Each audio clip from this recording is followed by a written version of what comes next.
Bonjour et bienvenue sur ma chaîne YouTube sur la santé et le bien-être. Dans cette vidéo, j'aimerais parler des éléments d'origine animale et des éléments d'origine végétale. Donc, qu'est-ce qu'il y a de différent et quel mode de vie choisir finalement? Est-ce qu'on continue à consommer les produits d'origine animale et végétale ou uniquement est-ce qu'on peut finalement choisir le mode vegan et faire un petit passage vers un mode de vie plus sain et finalement choisir arriver à un mode de vie quand on mange uniquement les fruits crus, les légumes crus. Donc le mode de vie qui a été prévu pour nous par la nature même. Donc tout d'abord, on va parler des éléments d'origine animale. Donc qu'est-ce que je veux dire en disant les éléments qui proviennent les éléments qui proviennent des animaux. Voilà, c'est une petite poésie que je suis en train de créer. Donc en fait, de quoi il s'agit? Il s'agit bien évidemment de la viande, du poisson, du poulet, des crustacés, des fruits de mer, mais également aussi des produits laitiers, des œufs. Donc voilà, pour moi, tout ce qui provient de monde animal en fait. Certaines personnes, elles considèrent aussi le miel comme quoi ça vient c'est un produit d'origine animale, mais selon moi, c'est quand même le monde des insectes, c'est différent du monde des animaux en fait. Donc je considère pas le miel comme étant d'origine animale. Donc pour moi, le miel, c'est un produit à part. Voilà, donc la viande, les poissons, les fruits de mer, les œufs, les produits laitiers. Donc, qu'est-ce qu'il faut savoir en fait? Il y a toujours des débats et ça continue depuis des années et des années en fait. Et il y a les gens qui disent voilà, on n'a pas d'enzymes, on ne peut pas digérer les produits qui viennent, qui sont d'origine animale, donc on devrait être végétalien ou bien végétarien. Et d'autres personnes qui affirment bah non, en fait, on peut tout digérer, on est vraiment omnivore, donc on peut être crudivore ou végé, ou tout simplement tout ce qu'on trouve, on peut manger. Donc en fait, peu importe quelle opinion on cherche sur Internet, on tombera toujours sur sur une diversité pas possible en fait. C'est-à-dire que quand on trouve une seule opinion, on trouve tout de suite son opposé, toujours. Donc voilà, c'est la loi des opinions, comme j'appelle ça. Donc en fait, cependant, il y a quand même pas mal d'études qui ont été menées pour voir finalement à quel monde on appartient.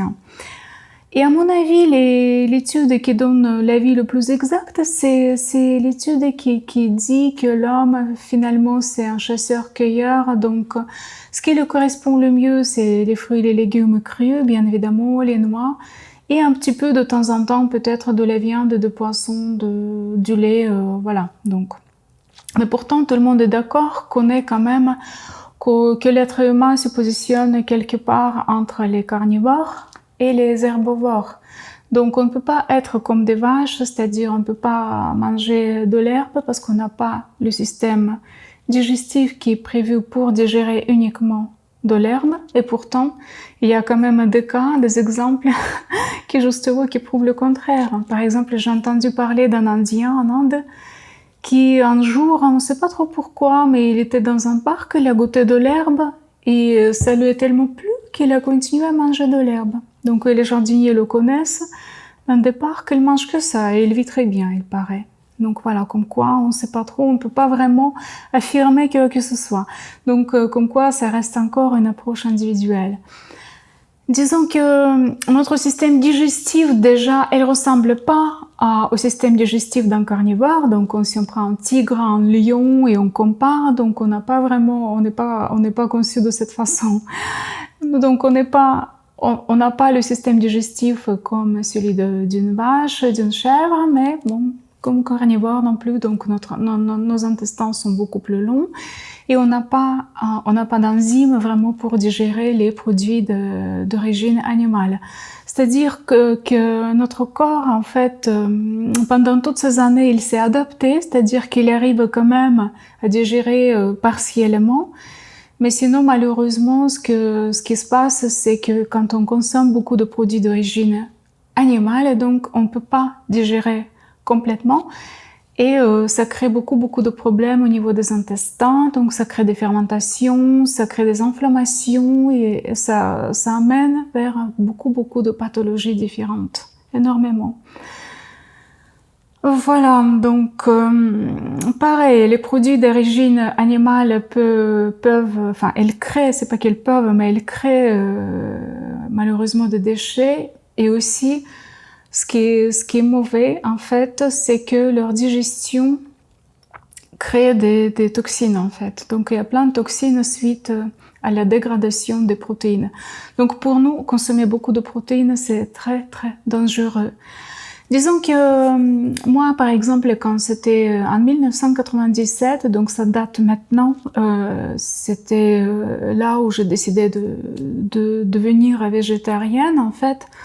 Et justement, la première question, je me rappelle toujours, mais tout le monde me posait ça parce que c'était pas à la mode comme maintenant. C'est vraiment depuis quelques années, enfin depuis plusieurs années maintenant, que voilà, de plus en plus de gens changent leur mode de vie. Mais là, la question que les gens me posaient tout le temps, et ils continuent toujours à poser cette question, et ça m'étonne à chaque fois. Mais vous devinez ce que c'est comme question, bien évidemment, mais où tu prends les protéines, en fait? Sauf que j'ai un petit peu étudié la question, et c'est vrai que on a à l'école de naturopathie, on en a parlé énormément. Et en fait, les protéines, on n'a pas besoin des protéines en fait, mais on a besoin uniquement des acides aminés. Parce que quand on mange des protéines, peu importe d'origine végétale ou d'origine animale, en fait, le corps, ce qu'il fait, d'abord, il coupe ces protéines en fait, justement pour récupérer les acides aminés et pour créer nos propres protéines. Tout simplement parce que chaque être vivant a ses propres protéines, donc on ne peut pas les emprunter ailleurs. Pour le corps, ce sont en fait, comme c'est une forme protéinée, donc et chaque forme protéinée, chaque forme vitale, c'est une forme protéinée. Donc chaque être vivant contient énormément de protéines. Donc notre corps va considérer les protéines comme un étranger en fait. Donc tout de suite, le système immunitaire peut se mettre en route pour voir ce que c'est et pour potentiellement attaquer. Donc du coup, la consommation, enfin les excès en protéines, ça crée énormément de réactions immunitaires dans notre organisme. Donc comme quoi, il faut vraiment faire attention et manger, enfin réduire au maximum la consommation de protéines en fait. Surtout des protéines d'origine animale parce qu'on n'est vraiment pas fait pour digérer tout cela. Et en plus, on n'est pas fait pour digérer, donc le corps s'est adapté, comme j'ai déjà dit, depuis plusieurs années, de centaines d'années, que les êtres humains consomment des protéines, des animaux.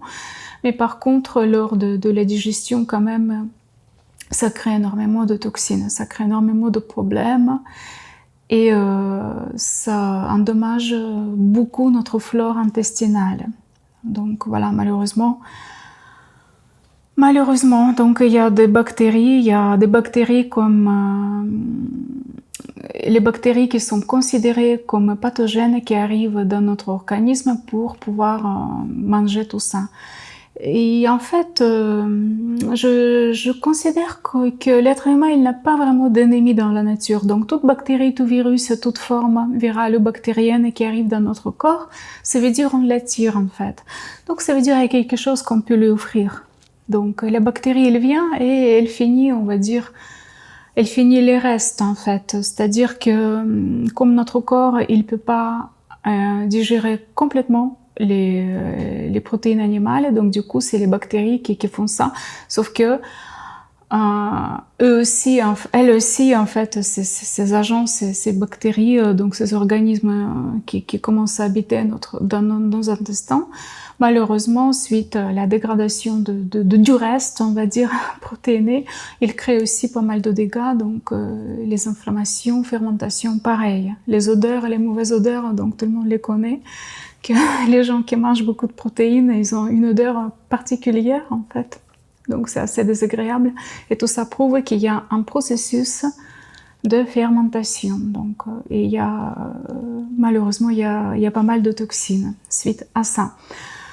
Donc voilà, j'aimerais aussi dire quelques mots par rapport aux produits laitiers. Donc les produits laitiers, c'est quand même la façon de récupérer les éléments d'origine naturelle qui est moins violente que la viande, le poisson, enfin. Donc voilà, on récupère le lait des vaches, le lait des chèvres. Et puis, soit on consomme du lait, soit des fromages, donc les produits laitiers fermentés. Le problème avec le fromage, pourquoi c'est considéré comme une drogue? En fait, il y a pas mal de personnes qui sont attirées par les fromages. Elles disent que je peux tout arrêter, je peux vivre sans viande, je peux vivre sans œufs, sans poulet, sans poisson, sans fruits de mer, mais je ne peux pas arrêter les fromages. Je ne peux pas, j'adore les fromages. Bon, c'est vrai que déjà les fromages c'est très français. En France uniquement, on trouve autant de variétés. Mais le problème, c'est qu'il y avait plusieurs études qui ont été menées à ce sujet. Et malheureusement, donc la protéine qui est présente dans les produits laitiers, donc ça s'appelle la caséine. Donc lors de dégradation, en fait, elle libère une substance qui s'appelle casomorphine. Donc ça ressemble, l'effet est semblable à l'effet de la drogue sur le cerveau. Donc bien évidemment, le lait, il contient ce genre de morphine, on va dire ça comme ça, tout simplement parce que donc quand il y a une vache, maman, qui vient d'avoir son bébé, donc qu'est-ce qu'il faut en fait? Donc il faut attirer ce petit bébé vers elle, et c'est le lait qui accomplit cette fonction. Donc le bébé reste avec sa maman, et il boit son lait, il est calme, il est tranquille, parce que justement cet effet de morphine, ça calme, ça relaxe, ça crée des sensations très agréables, et ça crée aussi l'attachement entre la maman et son bébé.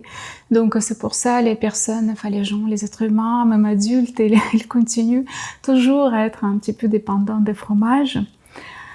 Voilà, parce que ça calme, ça procure un bien-être. Même en médecine indienne, en Ayurveda, il y a pas mal de plats qui sont à la base du lait, voilà, parce qu'ils disent, voilà, ça nous relie au cosmos, sauf qu'on sait maintenant que c'est pas vraiment le lait en tant qu'un aliment, mais c'est plutôt cette protéine, donc la caséine, qui agit comme une drogue sur notre cerveau, d'où l'attachement, d'où l'addiction vis-à-vis des produits laitiers. Et bien évidemment, le goût peut être très bon. Mais aussi, si on revient quand même à la situation actuelle, à la situation écologique, mais surtout comment sont traités les produits, donc ça fait peur, très franchement. Donc il y a pas mal de documentaires à ce sujet. Si ça vous intéresse, je vous invite à les regarder. Vous allez comprendre pas mal de choses. Donc en fait, il y a 50 ans, ce problème n'existait pas. Donc les produits qui étaient proposés sur le marché, c'était des produits naturels. Donc si c'était la viande, c'était la viande. Si c'était du poulet, c'était du poulet. Donc le lait, voilà. C'était des produits qu'on ne pouvait pas conserver pendant longtemps, donc ils ne contenaient pas des substances chimiques. Mais maintenant, malheureusement, l'industrie alimentaire et l'industrie chimique se sont mises en collaboration. Donc maintenant, on ne sait pas trop en fait. Quand on prend un produit sur le marché, enfin quand on regarde, surtout des produits qui coûtent pas cher, donc on ne sait pas trop ce qu'ils contiennent. Et en plus, si on pense que la plupart quand même d'animaux sont pas très bien traités. Ensuite, leur nourriture ne contient pas vraiment des éléments naturels. Donc voilà, c'est rien à voir. Par exemple, quand je fais mon GR en 54 ou quand j'étais dans les montagnes, c'est rien à voir quand on voit les petites vaches qui sont là ou les petites chèvres. Et ensuite, on peut acheter du fromage ou une petite chèvre, enfin, chez des fermiers, chez les gens qui produisent. Donc, c'est rien à voir par rapport aux produits industriels. Et là, on voit la différence. Donc, je dirais que si on devait conserver des éléments d'origine naturelle, donc il faut faire très attention et choisir vraiment les produits qui sont vraiment très peu traités, ou les animaux qu'on connaît, qui ont une belle vie, ou les poulets qui vivent en plein air, qui mangent bien la nourriture qui leur correspond, sans antibiotiques, sans vitamines artificielles, donc les vrais éléments. Mais malheureusement, les producteurs, ils sont pas intéressés par ça parce que leur objectif, c'est quoi? C'est de produire de plus en plus. Et du coup, ils sont pas à la santé des animaux, des oiseaux. Enfin, c'est pas vraiment leur problème. Donc en fait, ils pensent pas vraiment à ça. Donc il y a des producteurs rares qui font toujours à l'ancienne. Donc cette méthode serait privilégiée si on devait garder les éléments d'origine naturelle dans notre alimentation quotidienne. Bon, manger de temps en temps un petit peu pour se faire plaisir ou pour justement d'avoir ce goût, enfin, comme on a enfin, ça devient de plus en plus difficile de retrouver le goût de l'enfance en quelque sorte parce que les produits qui existaient il y a longtemps, je peux encore me rappeler du lait de vache qui était juste à côté, que notre voisin un jour nous a apporté j'avais encore, je sais pas, 5 ans peut-être, ben, le goût, je l'ai toujours. Et maintenant, le lait, rien à voir. Donc, quand on achète le lait, donc le délai, enfin, le conservation, elle peut durer des années, donc c'est pas vraiment le même produit. Et toutes ces substances chimiques qui sont contenues dans les aliments, malheureusement, notre corps, il peut pas les déstocker, il peut pas les digérer, donc il en souffre énormément. Donc, d'où viennent pas mal de problèmes.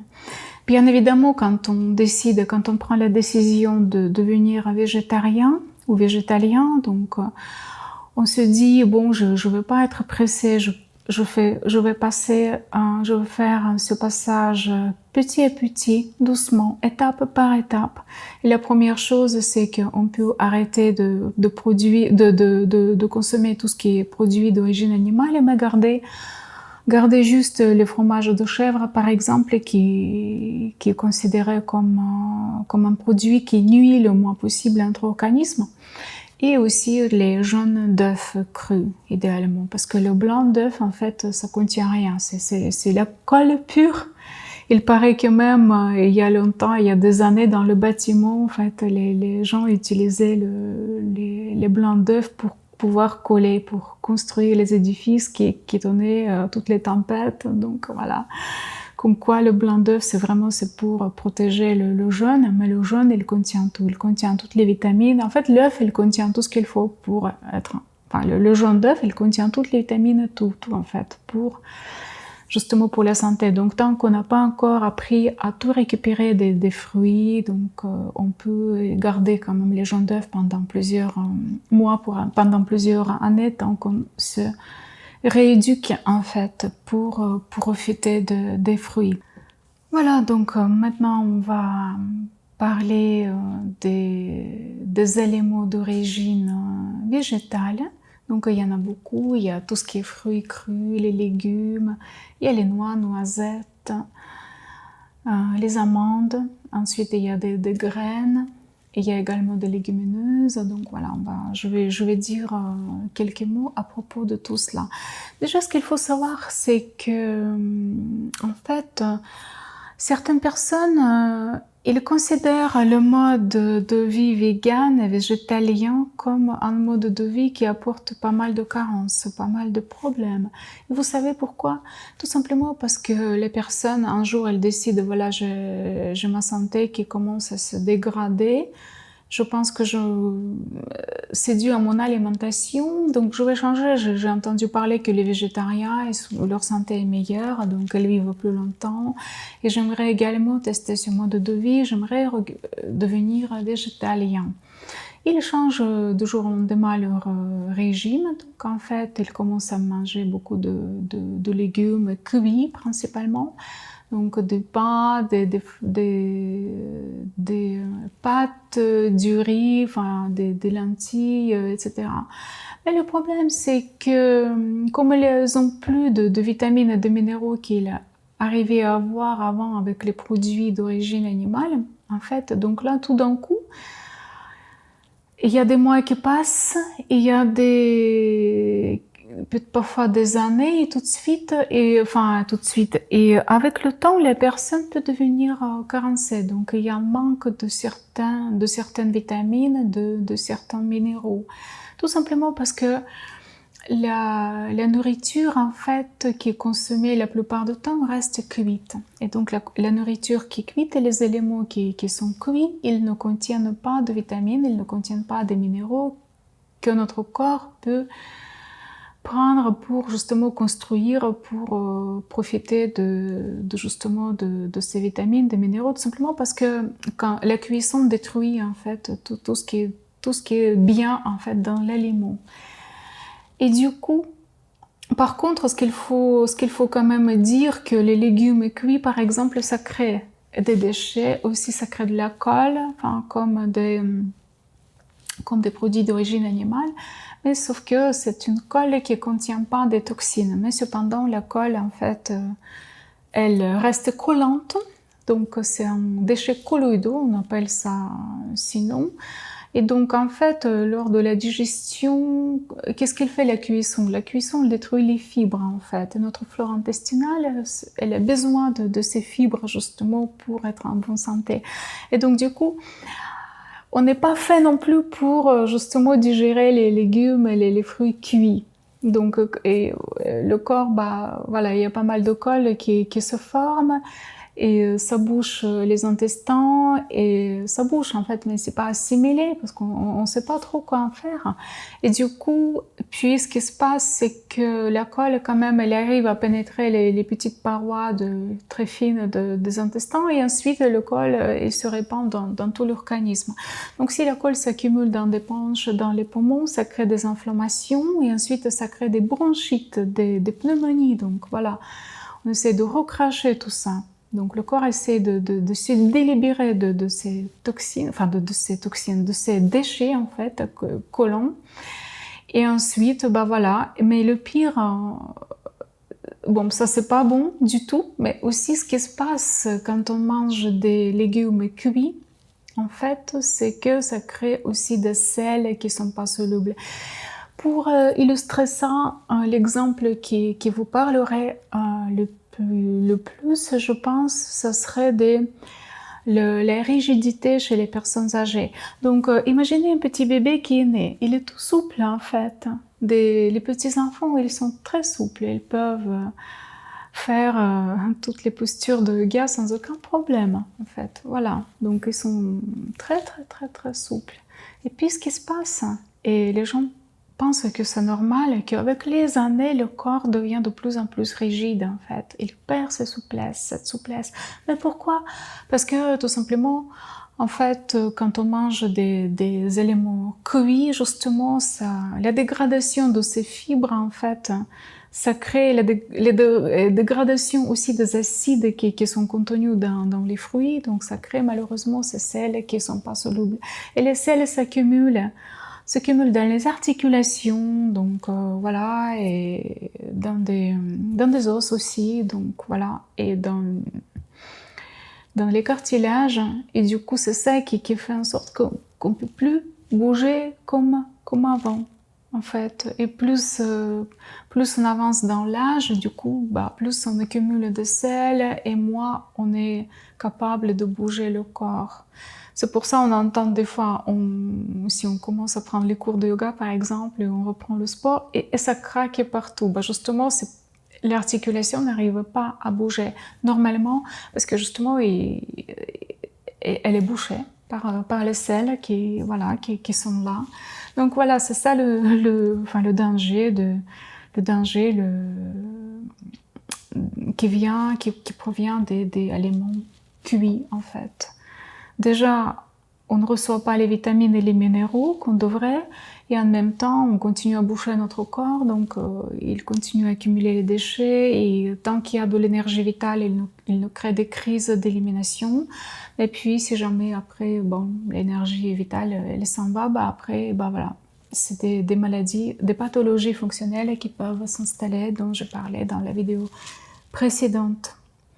Donc du coup, l'école qui s'accumule, les déchets qui s'accumulent, donc ça provoque quoi? Ça provoque le surpoids, ça provoque les inflammations diverses, ça provoque des problèmes cutanés, comme comme je dis dans ma précédente vidéo, pareil, donc la peau, le corps essaie d'éliminer par la peau des déchets, la peau s'enflamme, ça crée de l'acné, en fait, donc voilà, il y a pas mal de choses comme ça. Et en fait, ce qu'il faut savoir aussi, c'est qu'on a besoin des enzymes différents pour digérer les produits cuits et les produits crus. En fait, quand on dit que les produits crus n'ont même pas besoin d'enzymes, c'est vrai en quelque sorte, parce qu'en fait, ça s'autodigère. Donc les fruits, les légumes crus, ça s'autodigère en fait. Ou sinon, c'est notre microflore, notre microbiote qui s'en charge. Du coup, voilà. Mais quand même, on a besoin de quelques enzymes pour pouvoir quand même assimiler, digérer. Donc maintenant, on va parler donc des céréales et des légumineuses, donc des graines. Disons que tous ces éléments n'ont pas été prévus par la nature pour nous. Donc les graines sont prévues pour les oiseaux. Donc l'appareil digestif d'un oiseau est parfaitement adapté pour digérer les graines. Et en plus, on sait que les oiseaux, bon, il y a certains oiseaux qui préfèrent les insectes et d'autres qui mangent les graines. Donc les graines, nous, on peut pas les assimiler, donc on ne peut pas vraiment en profiter. Par contre, ce qu'on peut faire, c'est, en fait, ça devient plus ou moins digeste quand on détruit une graine mécaniquement. Donc, par exemple, on prend des graines de sésame, on les met un petit peu avec de l'eau et on passe au blender. Donc là, après, on peut les manger et ça nous fait quand même du bien. Donc on récupère les acides gras, on récupère les fibres. Donc voilà, le corps, il peut digérer cela. En plus, ce qu'il faut savoir, c'est que par exemple, les graines de sésame, quand on est attiré par ces graines de sésame, donc il faudrait continuer à les manger. Quand on a de l'appétit, ça veut dire on peut assimiler. Mais uniquement quand c'est mécaniquement détruit et ça contient un petit peu d'eau, donc ça devient une purée en fait, une crème de sésame. Et ça contient énormément de calcium, mais de calcium en forme organique, et donc on peut en profiter. On a pas mal, à l'époque moderne, on est tous presque carencés en plein de choses, mais surtout le calcium. Le calcium sous forme organique, c'est rarement en fait qu'on peut trouver ça dans les éléments, mais sachez que les graines de sésame, elles en contiennent suffisamment justement pour couvrir nos besoins donc en calcium. Et puis aussi les graines de lin, c'est pas mal parce que ça contient pareil, ça contient des acides gras, des oméga, donc on a toujours besoin. Donc pareil, on peut continuer à les consommer à condition qu'on les transforme en poudre et ensuite on ajoute un petit peu d'eau pour les rendre digestes. Donc pour profiter bien évidemment des bonnes choses qu'ils contiennent. Donc voilà. Ensuite, en tout ce qui concerne les céréales, bah pareil, en fait, les céréales, ils contiennent pas mal de protéines de basse qualité. Donc cette protéine, surtout, cette protéine, elle s'appelle le gluten. Donc on a du mal à digérer ça. Donc notre système, notre appareil digestif ne peut pas digérer le gluten. Chez la plupart des personnes, ça commence à créer des allergies. Voilà, donc le corps considère cette protéine comme un agent pathogène, un agent étranger, donc le système immunitaire peut se mettre en route pour pouvoir éliminer ça, pour faire face à ça. Et ça crée énormément de problèmes au niveau des intestins et au niveau de la santé en général. Donc, à mon avis, les céréales, ce serait mieux d'éviter en fait. Ou bien plutôt privilégier un régime sans gluten. Même, vous savez, le pain qu'on achète, le pain qui est vendu un peu partout. Donc, je ferai peut-être une vidéo à part parce que c'est un sujet assez vaste. On ne peut pas, dans cette vidéo, on ne peut pas englober tous les sujets. Mais justement, en fait, le pain qu'on achète au supermarché ou chez un boulanger et le pain qu'on fait nous-mêmes, donc il y a les gens qui privilégient quand même, qui essaient de nuire le moins possible à la santé. Donc, ce qu'ils font, ils achètent la farine qui est le moins traitée possible, parce que même la farine, quand on regarde, on achète la farine, on peut la garder des années et des années. Donc, ça veut dire qu'elle était traitée, qu'il y a des substances chimiques qui ont été mises dedans pour pouvoir conserver la farine pendant longtemps et pour que aucune bactérie ne soit pas intéressée par cette farine. Donc, ça fait peur. Mais justement, ces gens, en fait, ils achètent carrément les gens qui prennent soin de leur santé, mais ils veulent quand même manger du pain parce que c'est bon, parce que voilà, c'est une sorte d'addiction, pareil, chez certaines personnes. Donc, ils achètent des graines, ils utilisent un petit moulin à la maison pour moudre, justement, pour faire la farine. Ensuite, ils font cuire le pain à l'ancienne. Donc là, c'est quand même mieux que le pain industriel proposé aujourd'hui au supermarché. Voilà, donc tout ce qui est pareil, comme je parlais des graines, des noix, des noisettes et les amandes, il vaut mieux les manger en version crème ou purée. On peut acheter ça, donc vous avez probablement vu déjà dans des magasins bio, donc ils les vendent et ça c'est très bien, c'est moulu à l'ancienne, donc avec une vitesse très lente, donc il y a un moulin qui est prévu pour ça. Et ça contient quoi? Ça contient du gras pur avec les fibres. Et donc le corps il assimile parfaitement ces crèmes de noisettes, de noix, des amandes, et c'est très très bien. Donc, et on peut pas en manger beaucoup, 1 ou 2 cuillères, et voilà, on est saturé, on est bien, et puis voilà. Puis en ce qui concerne les légumineuses, donc les petits pois, par exemple les petits pois, les haricots, tout ça, les lentilles. Donc il vaut mieux quand même, à mon avis, les manger germés. Donc ça c'est la forme la plus digeste. Sinon il faut les cuire pendant longtemps pour pouvoir justement pour les rendre digestes plus ou moins, mais comme ça reste lourd. Je ne sais pas si vous avez remarqué quand vous mangez des petits pois, enfin des produits, des légumineuses, ensuite on ressent en fait comme si c'était un repas très lourd, donc le corps il met beaucoup d'énergie pour digérer ça. Bon, les protéines, encore une fois, on n'a pas besoin de tant que ça, donc c'est vrai que ce sont des éléments riches en protéines, donc quand on passe d'un mode, par exemple, si on prend on consomme des produits d'origine animale et tout d'un coup on devient végétarien, au début quand même ce serait bien de privilégier, de garder les lentilles par exemple, ou faire des graines germées, alfalfa ou fenugrec, donc voilà, des lentilles pareilles, on peut les faire germer. Mâche, etc. Et c'est très bon goût et c'est beaucoup plus digeste avec les petites feuilles vertes et les petites germes qui apparaissent donc dans des salades, dans des smoothies, c'est super, c'est top. Et en plus c'est vivant, donc c'est un élément vivant, la graine germée, et voilà, donc pour nous c'est parfait, c'est très très bien.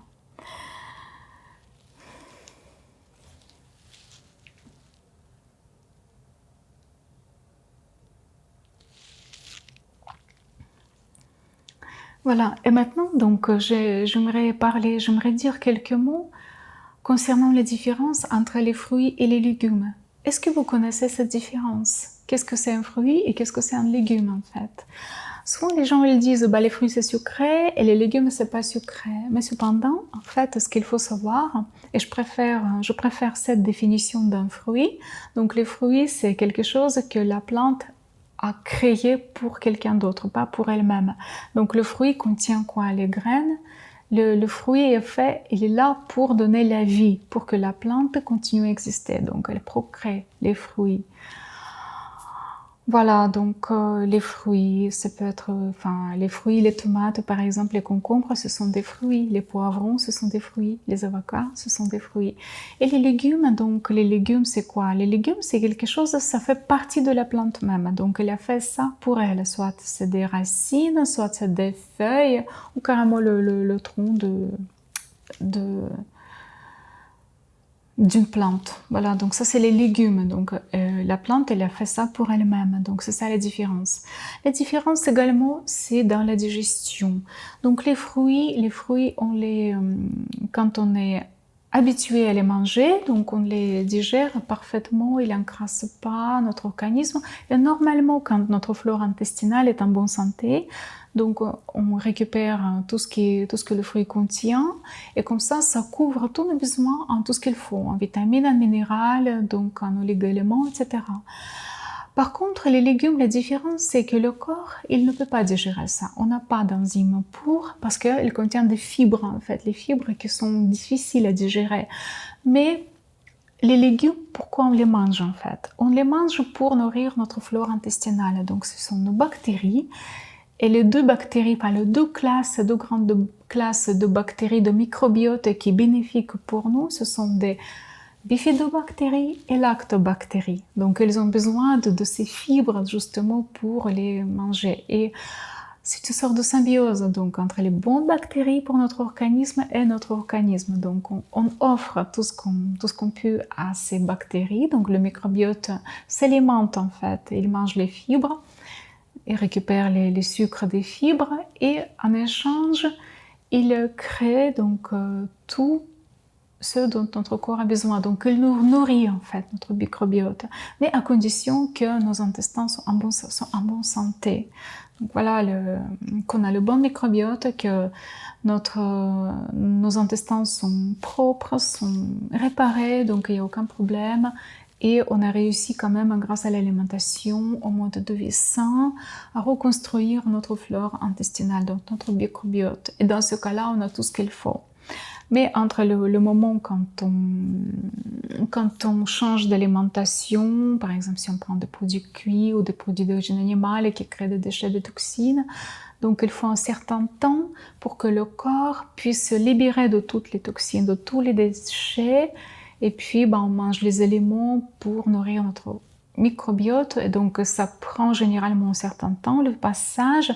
Mais une fois c'est rétabli, une fois la santé s'installe, donc le microbiote est en bonne santé. Donc, après, on peut dire que voilà, maintenant, on peut vivre très très bien, voir tous les jours avec le sourire, être tout le temps de bonne humeur, tout simplement parce qu'on est bien. On est bien dans notre corps, on est bien dans notre mental et tout se passe bien.